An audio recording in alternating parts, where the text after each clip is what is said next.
안녕하세요, 뉴스반장입니다. 더불어민주당 금태섭 의원, 이분 또 왜 이러시는 걸까요?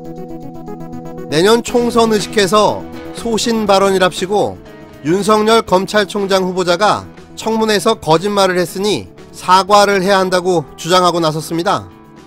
어디 가나 이런 분들 꼭 있습니다. 내부 총질러 피하 식별도 안되고 분위기 파악도 안되고 본인은 소신이랍시고 이렇게 이야기하는데요. 이게 과연 소신일까요?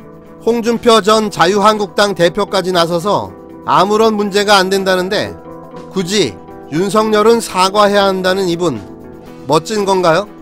무모한 건가요? 이도저도 아니면 관종이거나 내년 총선용 발언쯤으로 생각해봐야 할 듯합니다.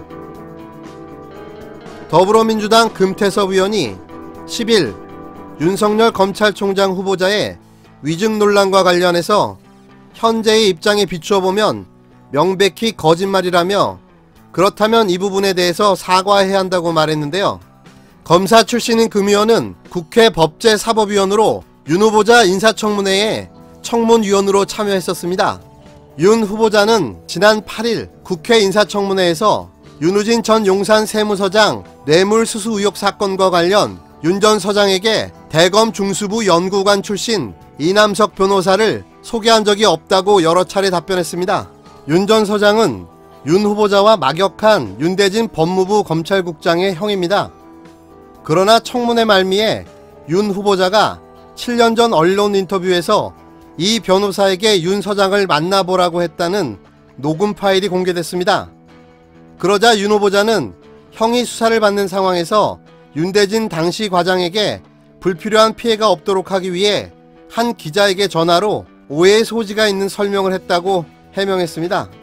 이에 금 의원은 페이스북에서 윤대진 검사가 자기 형한테 변호사를 소개해준 것이 사실이라면 윤 후보자가 이남석 변호사에게 시켜서 윤우진에게 문자를 보내고 찾아가게 했다는 당시 언론 인터뷰는 단순히 오해의 소지가 있는 설명이 아니라 적극적 거짓말이라고 주장했습니다.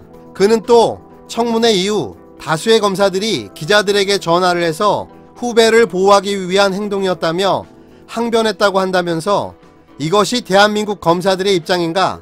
후배 검사를 감싸기 위해서라면 거짓말을 해도 괜찮나라고 반문했습니다. 이어 대검찰청에서 근무했던 검사 출신 변호사는 국민들의 대표들이 모인 국회에 인사청문회에는 출석을 안 하면서 기자들에게 문자로 후보자의 말이 맞다고 확인해주는 행태를 보였다며 이와 같이 말했습니다. 이남석 변호사는 윤 후보자 청문회에 증인으로 채택됐으나 출석하지 않았습니다.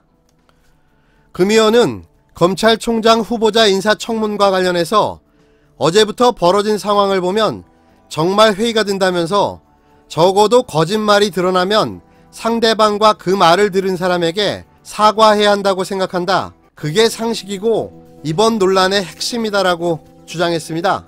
그는 개인적으로 윤 후보자가 검찰총장으로 자격이 충분하다고 생각한다면서 청문회에서도 부당하게 영향력을 행사했다고 볼 근거는 나타나지 않았다고 말했습니다. 정말 후배 검사를 감싸려고 적극적 거짓말을 한 건 미담인가? 정말 우리 아이들에게 그렇게 가르칠 것인가? 윤 후보자에게 듣고 싶다고 했습니다.